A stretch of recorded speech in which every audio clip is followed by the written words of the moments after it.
The laughter hit me first, sharp, echoing through the crowded living room like glass breaking. My sister stood in the center, holding up the gift I'd brought, her voice dripping with venom. A candle set? Really? My God, you're such a cheapskate. Heads turned, whispers rippled, some smirked. Others pretended not to notice. But her eyes, smug, gleaming with triumph, never left mine. I felt the heat crawl up my neck, the sting of humiliation flooding me as if the room itself had shrunk and every spotlight was trained on me. She wanted this moment. She wanted to break me down, to prove in front of everyone that I was nothing. But she didn't know. She didn't know about the long nights I'd been working in silence. She didn't know about the paper tucked carefully in my bag, the one piece of truth that could shatter her entire performance. Her laugh cut through again, cruel and confident. And as I forced a steady breath, one thought echoed louder than her mockery. They think this is the end of me, but they have no idea what's coming. Before that night, before the laughter and the candle set that became a weapon in my sister's hands, life looked normal, at least from the outside. I had always been the quiet one in the family, the one who showed up early to help set the table, who remembered birthdays with handwritten cards instead of expensive gifts, who listened more than I spoke. My sister, Denise, was the opposite. Loud, commanding, a woman who entered every room like she owned it. She thrived on attention, and she knew how to get it. Perfect hair, sharp wit, and just enough cruelty hidden behind a smile to make sure no one crossed her. We grew up under the same roof, but you'd think we'd lived entirely different lives. My parents adored her confidence, mistaking arrogance for strength. I was the sensible one, praised for being dependable, but rarely celebrated. It didn't bother me. Not at first. I thought love expressed itself differently. I thought being steady was its own kind of worth. But as we got older, the imbalance grew sharper. Denise never had to lift a finger at family gatherings. She'd sit back, wine glass in hand, while I refilled drinks and scrubbed dishes. She'd show up with flashy, oversized gifts while I chose thoughtful, practical ones. People admired her generosity, never noticing that her credit cards were always maxed out and her promises rarely kept. I gave quietly. She took loudly. And people let her. Still, I kept the peace. I worked hard at my office job, saved every dollar, and carried myself with dignity. I told myself it didn't matter if no one noticed. What mattered was that I was building something real. A future not built on debt or performance, but on discipline. One object symbolized this for me, an old piggy bank. It wasn't pretty, just a faded ceramic jar I'd had since I was a kid. While Denise flaunted shopping bags and designer purses, I filled that jar with small bills and coins, year after year. It wasn't just money, it was proof. Proof that I could stand on my own. Proof that every quiet choice I made was adding up to something bigger. But Denise hated that I didn't play her game. She hated that she couldn't humiliate me into trying to match her showmanship, and slowly, her jabs became sharper. You always dress so plain. Why don't you treat yourself for once? Or are you scared you can't afford it? The comments slid under the radar, disguised as sisterly teasing. But I felt each one like a paper cut, small, invisible, but stinging longer than it should. The first real sting came at a family dinner months before the party. We were celebrating my dad's birthday. I'd saved up for weeks and bought him a framed photo collection, memories of his childhood, pictures he hadn't seen in decades, carefully restored and printed. When he unwrapped it, his eyes softened. For a moment, I thought I'd done it. I'd touched his heart in a way Denise's glittery last-minute gift cards never could. Then Denise leaned over and smirked. Cute. Like something from a thrift shop. You really outdid yourself this time? The room chuckled.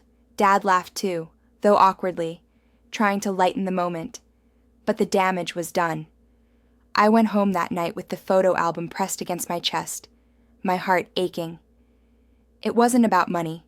It was about respect, about being seen. That night, I stood in front of my faded piggy bank and made a silent promise. One day, they'll see the truth. One day, I won't just survive these moments. I'll rise above them. I didn't know how or when, but I knew Denise would keep pushing. And when she did, I'd be ready. Because sometimes, the smallest things, like a piggy bank, a photograph, or even a candle set, become the sharpest weapons, and Denise had just handed me the match that would light the fire. To be continued. After that dinner and Denise's cutting remark about the photo album, I thought maybe things would cool down. Families fight, sisters bicker, people say things they don't mean, right? But Denise wasn't just poking fun anymore. She was sharpening her cruelty like a blade. It started small, snide jokes at every gathering, whispered comparisons that always seemed to reach my ears. She's so tight with money. I bet she still shops clearance racks. She's probably saving for a houseplant instead of a house. People laughed, shrugged it off, but each comment carved a little deeper. My parents never stopped her. Sometimes they even chuckled. It was easier to laugh along than to confront her. And that silence? It stung worse than her words. At work, I carried myself like nothing was wrong. I filed reports, smiled through meetings, pushed through long hours. But at night, lying in bed, her words replayed in my head like an echo chamber. My chest tightened, my jaw locked. Some nights I barely slept. I'd wake up exhausted, staring at the ceiling, asking myself, am I really the fool she says I am? Denise had always been competitive, but this was different. This felt targeted, like she wanted to break something in me. And maybe, for a while, she succeeded. One night after another family barbecue, where she'd loudly announced that the casserole I brought looked like prison food, I sat in my car, gripping the steering wheel so hard my knuckles turned white. My vision blurred with tears I refused to let fall. I could hear her laugh still ringing in my ears. But then, something unexpected happened. As I sat there, debating whether to just drive home and collapse, there was a knock on my car window. It was Mariah, my cousin, the one person in the family who usually stayed quiet in the background, rarely choosing sides. She leaned down and gave me a soft, hesitant smile. Don't let her get to you. She does it because she's scared of you, you know. I blinked at her, stunned. Scared of me? Denise? Mariah nodded. Yeah, she knows you've got what she doesn't. Stability. Self-control. Real strength. She's terrified people will see through her act. So, she keeps throwing you under the bus before anyone notices. For a moment, I couldn't speak. My throat tightened, but not with shame this time, with something else, something I hadn't felt in a long time. Validation. Mariah touched my arm lightly before straightening up. You're not alone, okay? I see it. Some of us do.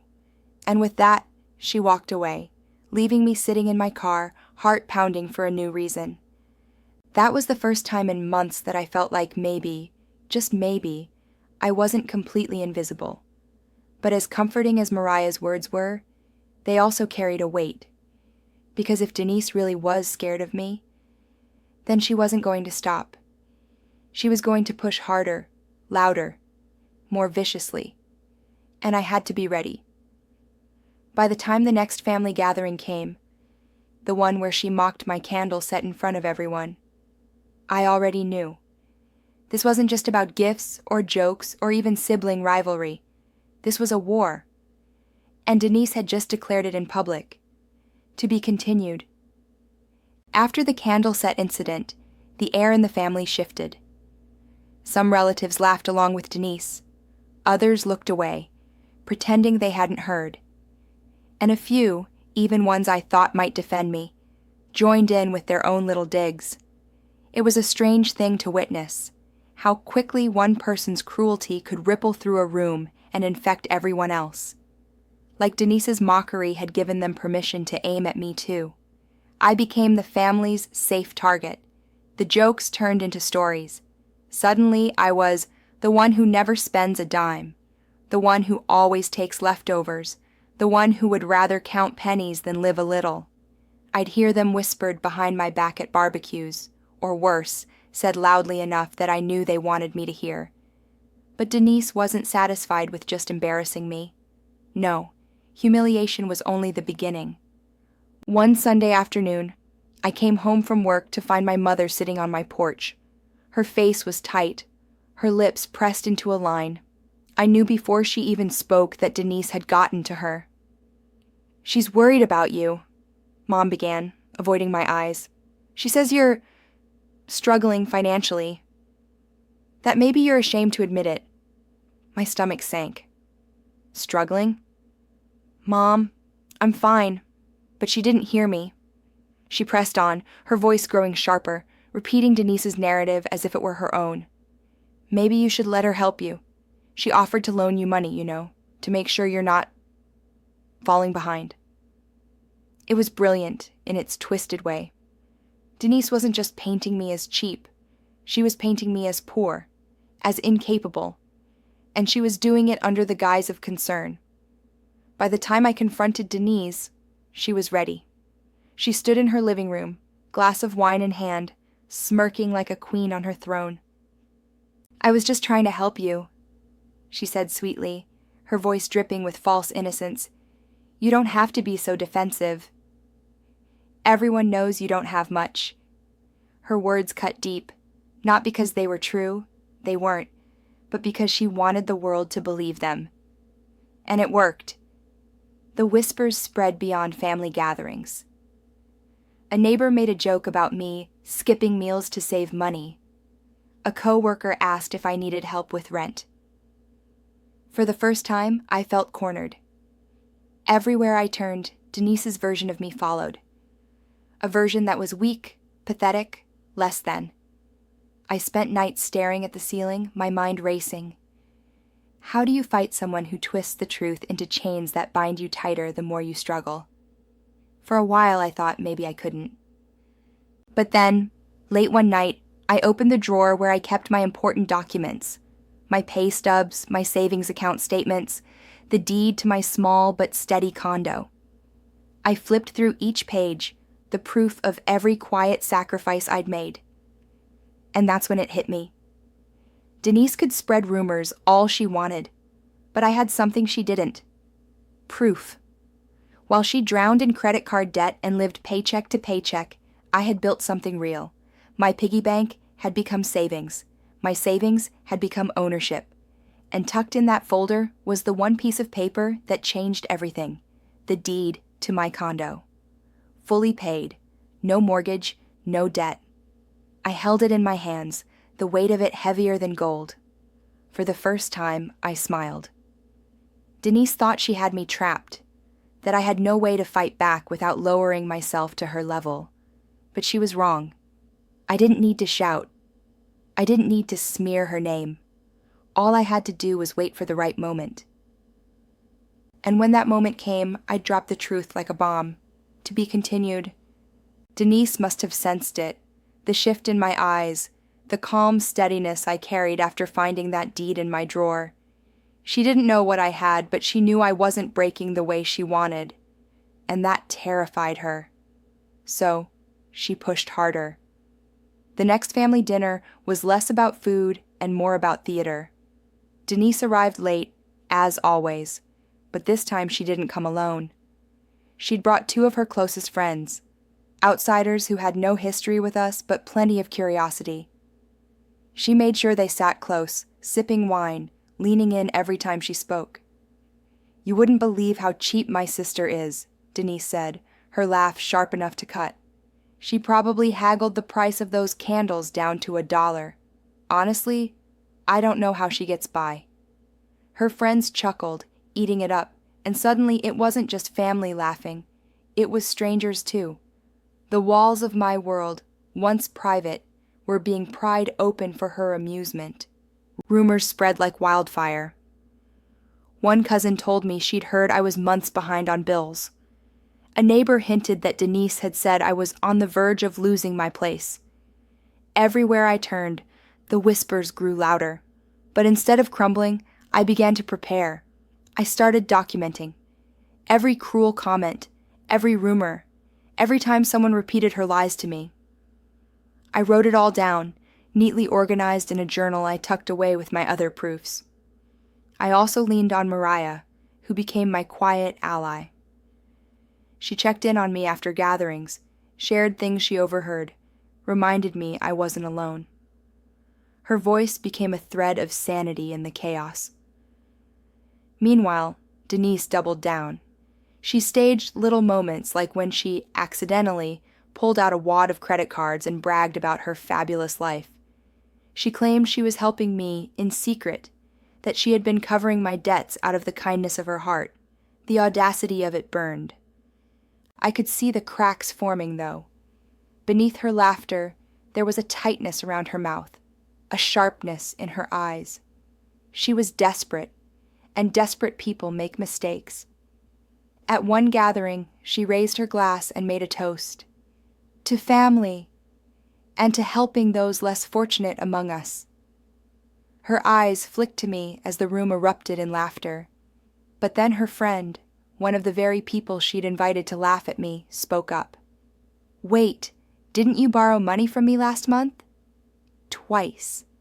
The silence that followed was delicious. Denise laughed it off, of course, but I saw the flush creep up her neck. Her empire of lies was beginning to wobble. Still, she wasn't done. She started cornering relatives, trying to recruit them as her soldiers. She told them I was ungrateful, that I resented her success, that I was playing the victim. For some, it worked. People began to pull back from me. Invitations stopped coming. Conversations turned cold. It hurt. It cut deep. But I kept building my quiet arsenal, my journal, my documents, my calm patience. Every time I felt the sting of betrayal, I'd open my drawer, pull out that deed, and remind myself, I have something she can never fake. I have the truth. The day of reckoning was coming, and when it did, Denise's empire of mockery and lies would crumble in front of everyone she'd used to humiliate me. I didn't need revenge. I didn't need her to suffer the way she made me suffer. I just needed her mask to fall, and soon, it would. To be continued. It happened at the biggest gathering of the year, our parents' anniversary party. Everyone was there. Cousins, neighbors, family friends. The kind of event where reputations mattered, where every word and gesture echoed louder than it should. Denise, of course, made her grand entrance late, draped in a glittering dress that screamed attention. She carried a massive ribbon-wrapped box and set it dramatically in front of our parents. For the best parents in the world, she announced, loud enough for the room to hear. Unlike some people, I don't skimp when it comes to family. The jab was sharp. My stomach tightened. People chuckled, glancing at me. I stayed still, calm, because tonight wasn't hers. It was mine.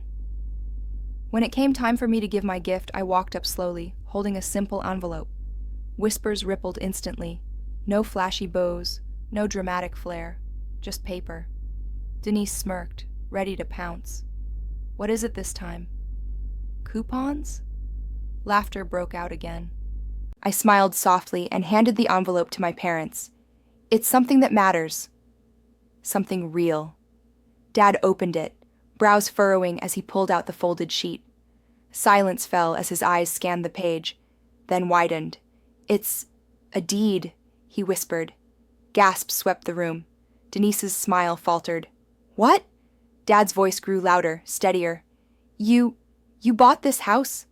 I nodded, my voice carried with calm clarity. Yes, months ago. It's paid in full. No debt, no loans. It belongs to you now, free and clear. The room erupted, questions, disbelief, stunned silence. And Denise? She stood frozen, her wine glass trembling in her hand. The color drained from her face. I turned to her, locking eyes. My voice stayed even. You've spent months calling me cheap, poor, weak.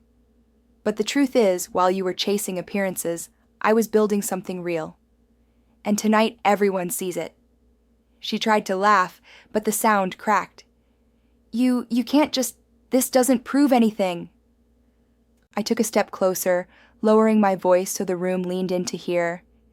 It proves everything. It proves your lies, your rumors, your cruelty. They were nothing but noise.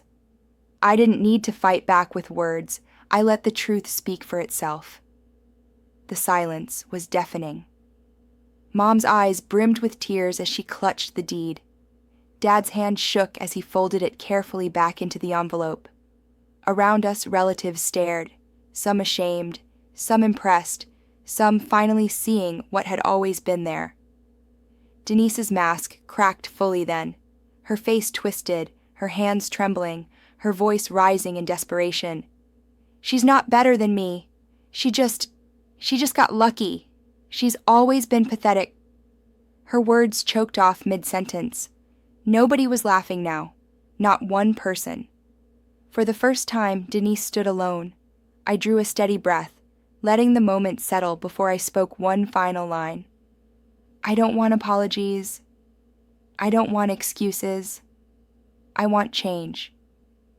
And with that, I stepped back, leaving her in the center of the room, exposed, trembling, mask shattered. The empire she had built on laughter and lies crumbled in a single heartbeat. And for the first time in years, I felt free. To be continued. The room never felt the same after that night. For years, Denise's laughter had been the soundtrack of every gathering. It echoed off the walls, bouncing through conversations, infecting people like a spell. But now, silence. Heavy, undeniable silence. She tried to recover, tried to laugh, to wave it off, to call me dramatic. But no one followed. Her friends shifted uncomfortably. Our cousins avoided her eyes. Even our parents, who had so often turned a blind eye, couldn't ignore the truth pressed firmly into their hands. The deed that changed everything. Denise left the party early that night, her heels clicking too loudly against the tile, her face red and strained. For the first time, she didn't say goodbye. The weeks after were strange. People who once parroted her jokes now called me quietly. I had no idea, they whispered. I'm sorry I ever laughed. Some brought small gestures, coffee, cards, even hugs that lingered longer than before. It wasn't about revenge. It was about respect, about finally being seen. Denise, meanwhile, slipped further into shadows. Without her audience, her cruelty lost power. Whispers spread about her, about debts, broken promises, favors never repaid. The same spotlight she once shined on me turned back on her, and she couldn't bear it. One evening, I found myself standing in front of my old piggy bank, the chipped ceramic jar that had carried me through years of saving. For so long, it symbolized the silence I lived in, the patience I practiced, the quiet faith I held that someday it would matter. Now, it sat on my shelf, not just filled with coins, but crowned with something greater, the framed copy of the deed. I smiled at it, a small, private smile. Not of arrogance, but of peace. Because that was what I'd fought for, wasn't it? Not victory, not revenge, just peace. I started making changes. I joined a community group, one that supported people dealing with toxic families. I built friendships outside of bloodlines, people who didn't measure worth by appearances but by character. For the first time in years, my circle wasn't just inherited, it was chosen. And at family gatherings, I still showed up. I still brought thoughtful gifts. I still helped clean up after dinner. But now, the air was different. People listened when I spoke. My words carried weight. Denise tried, occasionally, to slip her barbs in again. A quiet comment, a roll of her eyes. But it was different now. Her voice no longer rang with power. It echoed with desperation, because the mask was gone, Everyone had seen what lay beneath. And me? I no longer flinched. I no longer went home gripping the steering wheel in tears. I no longer lay awake replaying her words in my head. Instead, I'd go home, light a candle, the very set she mocked, and let the warm glow remind me of how far I'd come. From humiliation to empowerment, from silence to truth. This wasn't just the end of Denise's reign over me. It was the beginning of my life without chains. I didn't need her approval. I didn't need the family's laughter to validate me. I had my worth. And this time, I was never letting anyone take it away. To be continued. Have you ever been mocked, belittled, or made to feel small by the very people who were supposed to lift you up? I know what it feels like to sit in silence, holding back tears while others laugh at your expense. I know what it's like to wonder if maybe they're right, if maybe you are less. But here's the truth. Worth isn't something they give you. It's something you build quietly, piece by piece, until one day it shines so bright they can't ignore it. So I'll ask you, have you faced betrayal, favoritism, or cruelty in your own family? How did you rise above it? Share your story in the comments. Because when we speak our truths, we remind others they aren't alone, and remember, your worth is yours to claim.